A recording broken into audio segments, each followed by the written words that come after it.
Hello, I'm James Ezimoha. Welcome to Africa News. Let's see your headlines. The World Health Organization says Ebola outbreak in DRC is showing early signs of decline. The African Energy Week 2025 wraps up in South Africa. Local farmers in Nigeria say the export ban on shea nuts is cutting off vital income and call for urgent intervention.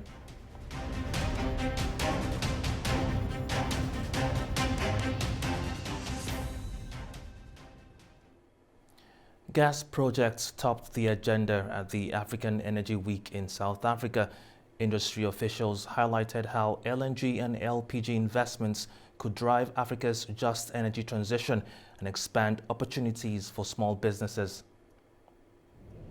From floating LNG projects that speed up offshore production to LPG terminals and distribution hubs empowering SMEs and women-led enterprises, gas is fast becoming the backbone of Africa's just energy transition.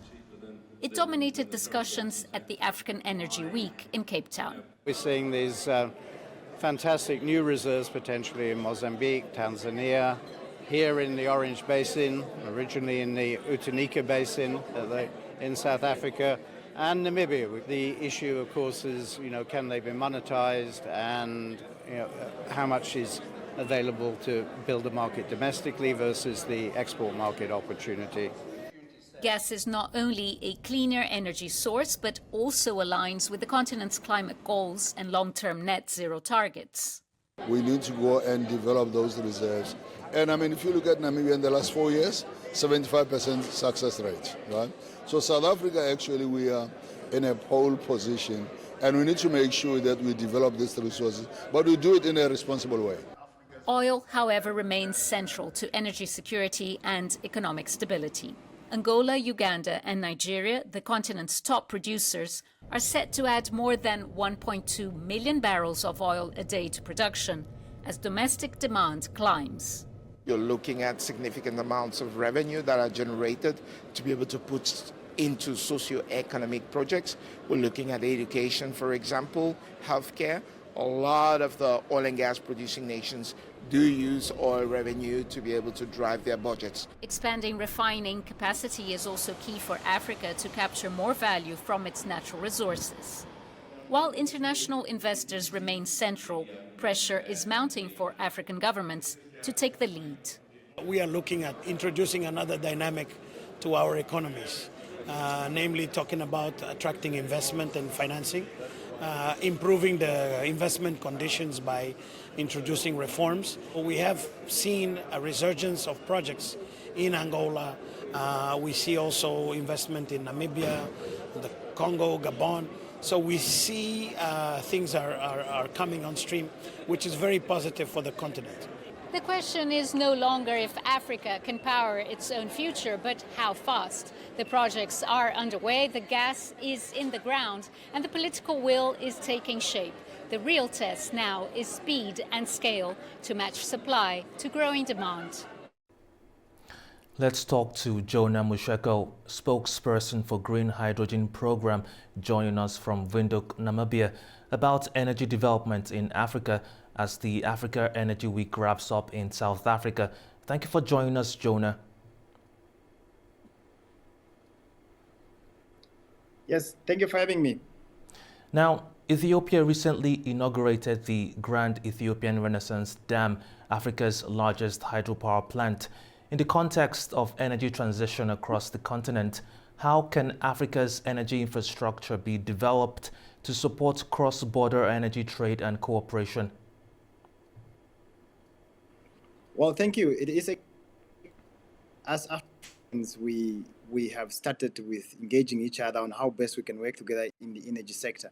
Because as we all know that there is no development that can in Africa without energy, which is a key input in any development that we ought to seek.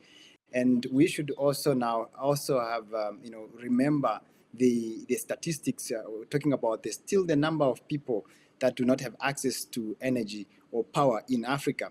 So I think with that kind of introduction, we should really expand and strengthen cross-border transmission interconnection. between countries so that we are able to have to share this energy that we're able to produce in Africa. And the other thing that we should do is obviously, harmonize our legal and regulatory and institutional frameworks so that they can speak to each other. We should not have got legal frameworks and all the regulators that are separated and not speaking to one objective as Africa. And perhaps lastly is to prioritize crucial potential corridors that really we can see they have got that capacity to unlock a lot of energy supply in Africa. I think with those are some of the things that we need to really have in place in as much as supporting cross-border energy trade and cooperation in Africa. Now, the private sector is increasingly optimistic about market liberalization in Africa. How can governments create conducive environments for long-term investment while maintaining local benefits in the energy sector? Well, you see, what we need to do really is to establish clear table as well as transparent regulatory frameworks. And I think in most African countries we already have these. Perhaps now we should look at implementing and making sure that we walk the talk as per the regulations and the standards that we are going to put in place. Most especially when it comes to sharing of these infrastructures, we need to make sure that our regulatory frameworks speak to each other and they are also respected in all African countries at the same level so that we do not have any country lagging behind while sharing with others in terms of infrastructure as well as the energy use. Now, how can Africa ensure transparency and accountability in energy governance across the continent? You see, Africa is, and for many years, we've been labeled that we don't really have good governance, and issues of accountability has been questioned, but mostly by outsiders. But I believe that Africa has got the capacity to really transparency and accountability within our institutions, most especially those that deals with energy and how best we can be able to trust each other in sharing these infrastructures, as well as sharing the energy we may be producing or coming from different African countries. And the other thing is to make sure that we adopt regional and international standards that really speak to how best these corridors and how best these infrastructures can serve us with no doubt from each other. Because one thing we need to create is to make sure that we need to really trust each other, and the infrastructures that we put in place, they should be digitalized so that we're able to, both of us from end to end, control and see what is happening to make sure that there is constant, undisturbed flow of energy throughout the African continent. Now, finally, in what ways does Africa's energy transition affect global energy security and supply chains?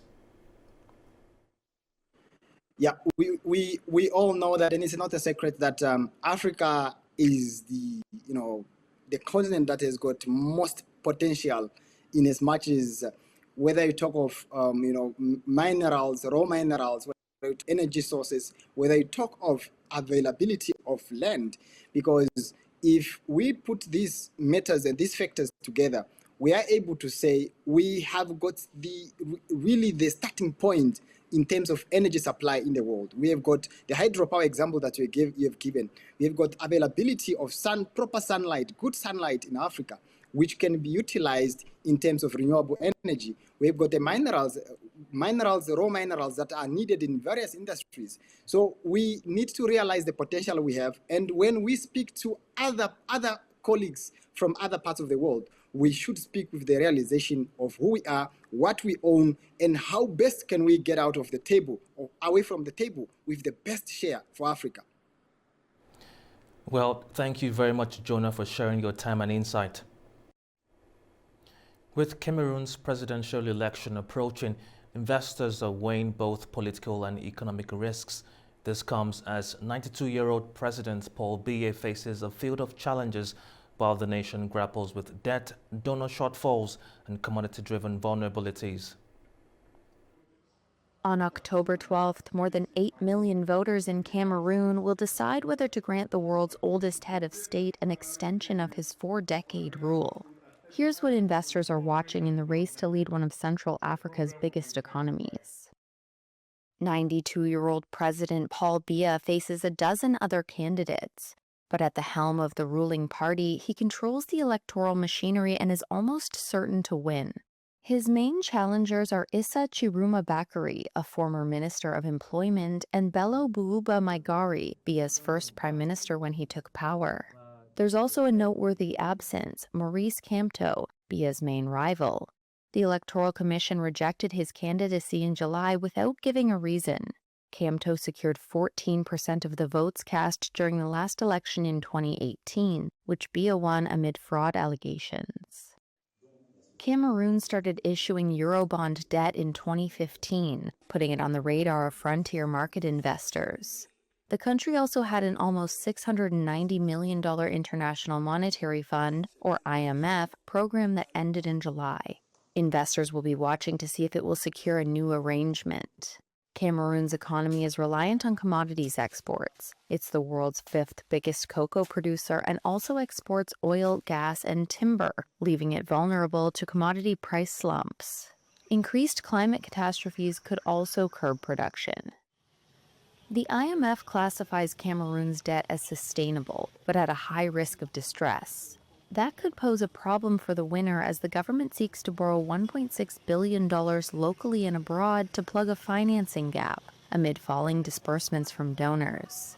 Cameroon's debut $750 million bond also matures next month, which could drain some cash from government coffers.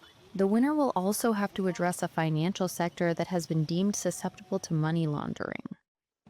Investors are also closely watching Biya's health. He would be nearly 100 years old if he won the election and served a full term. His age and lack of a clear succession plan raise concerns about the country's stability. But Biya has brushed off concerns about his health and said he is determined to serve the country. The World Health Organization says the Ebola outbreak in the Democratic Republic of Congo is showing early signs of decline. However, they stress the need to step up the fight to stop the infectious disease from spreading. This follows more than 40 deaths since August in the region. Chris Ocharimga has our top story. Health experts say the number of Ebola cases in the Democratic Republic of Congo has been dropping over the past 3 weeks. No new cases have been reported this month. The decline has been attributed to the infection, prevention and control measures that the World Health Organization, Congolese authorities and other partners have implemented. According to the WHO, more than 1,000 people who came into contact with Ebola patients have been identified so far and are being treated. More than 8,000 others, including health workers, have been vaccinated to protect people at risk. But funding shortfalls and logistical challenges continue to hamper response efforts. The WHO and its partners have appealed for $66 million to bolster their efforts in neighboring countries. Ebola is a highly contagious disease that is spread through close contact with the blood or bodily fluids of infected animals or people. Its symptoms include headache, fever, vomiting, and diarrhea. The latest outbreak is the 16th to occur in the DRC since the disease was first discovered in 1976. It has occurred in Kasai province, a remote area in southern DRC with poor roads and health facilities. Chris Ochamringa for A News, Kinshasa. Shea nuts, long called women's gold for sustaining rural households, are now at the center of disputes in Nigeria. Officials say the ban on raw shea nuts exports will strengthen local industry, while women pickers warn the measure is cutting off vital income and call for urgent intervention. In Zaunabeji village in Niger State, home to some of Nigeria's largest shea nuts, women and children head out at sunrise. They're simply known as pickers. For them, shea is more than a nut. It is survival. Among them is Hadiza Hamid, a widow who once found hope in this trade. When foreigners began buying the nuts directly, prices soared and pockets in the community swelled. But today, the music has changed. With a federal ban on exporting rare shea nuts, that one sweet melody of profit has turned into a chorus of lament. Banning of shea butter is affecting us. Some of us are orphans and widows. This is the only business we have to feed our families. We no longer get patronage. Our government should please lift it. Before the ban, A bag of shea nuts sold nearly for $68. Now the price has crashed to less than half. This ban has really crashed the price to $29. Lifting it would bring us buyers again. The work itself is already back-breaking. Pickers sometimes climb high trees to pluck fruits, then sun-dry them by the thousands. Each nut must be cracked open by hand before being bagged for sale. But with exports frozen, women are forced to crush and mill them into shea butter using traditional labor-intensive methods. These women do the hard labor, and they've only always gotten small, very little for their big labor. Now, after they pick from the wild, they take it back to their base, where they start the processing, depulping.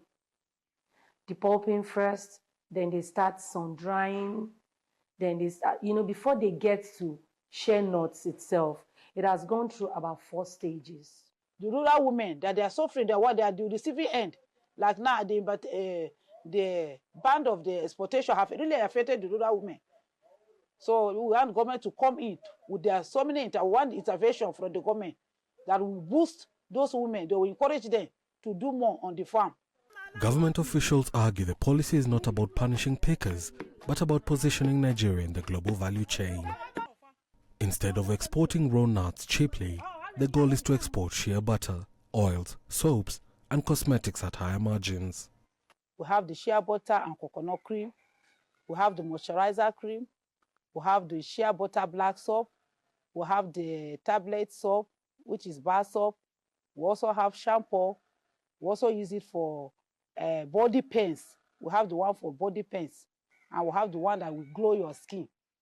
We want the government to find a way to make the country free for investors to come in and invest in the SME. It's a good move to want to enable the local manufacturers or producers of shea butter so that they can get as much inputs as they want to operate at high capacity, good capacity. Still, whispers of smuggling remain. Locals admit that some traders quietly move nuts across borders, proof that hunger often speaks louder than policy.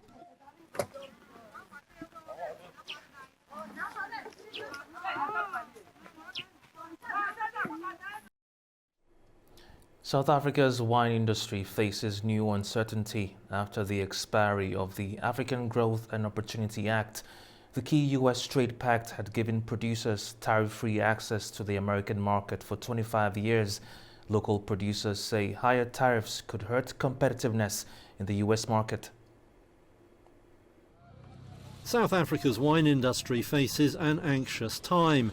That's after the expiry this week of a flagship U.S. trade initiative, the Africa Growth and Opportunity Act, or AGOA.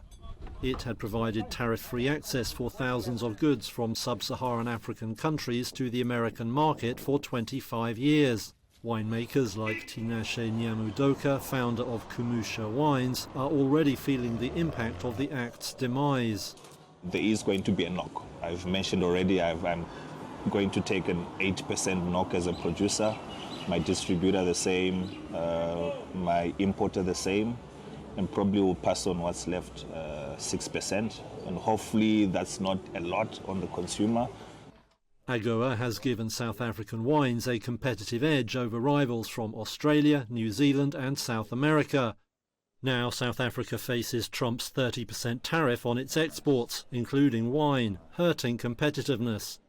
Our competitors, especially in the US market, are the Southern Hemisphere guys, South America, Chile, Argentina, New Zealand and Australia, and those guys have had lesser tariffs than us. So our wines are becoming expensive in the market, so yeah, it's really going to be tough. South Africa exported around 5.5 million gallons of wine to the US in 2024, making it one of the top destinations for local producers. With the end of AGOA's preferential terms, the industry is exploring new markets. Marina Callow is a communications manager at Wines of South Africa. There are many opportunities in other markets. Canada, for example, definitely showing as an opportunity market due to the fact that they've removed a lot of the US product off their shelving. We've also learnt of China that are now dropping their tariffs on South African imports into their country, and there have been ongoing negotiations with the likes of Japan and other countries.